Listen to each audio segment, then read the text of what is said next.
Bukas ang mga health centers sa buong BARM para sa mga gustong magpatingin kung sila ba ay infected na ng sakit na tuberculosis o TB. Sa buong BARM nitong 2025, kabuang 13,918 ang naiulat o na-detect ng Ministry of Health ng BARM na nagka-TB. Sinabi ni Siti Sara Domo, RMT, Program Coordinator ng National Tuberculosis Program, na sa BARM, ang Maguindanao Province ang may maraming kaso ng TB na umabot sa 3,613, sinundan ng Lanao del Sur na may 2,903 cases, 1,772 sa Sulu, 1,119 sa Basilan at 947 naman sa Tawi-Tawi.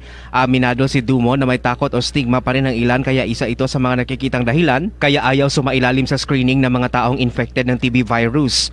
Ang TB ay naipapasa sa pamamagitan ng hangin o laway mula sa mga infected nito. Libre rin ang gamutan ahin kay Dumo na aabot sa hanggang 6 na buwan kaya hinikayat niya ang publiko na kung may nararamdamang sintomas gaya ng 2 linggong ubo, lagnat, pagbaba ng timbang at matinding pagpapawis tuwing gabi ay mas mabuting kumonsulta na sa doktor o pinakamalapit na health centers. So meron pa rin pong mga stigma, hiyang lumabas, lalo na kapag alam na nila sa sarili nila. Ayaw nilang pag-usapan sila Sa ng community. komunidad. Struggle Okay. pa rin po natin. Mark Antonitayco, NDBC Bida Balita.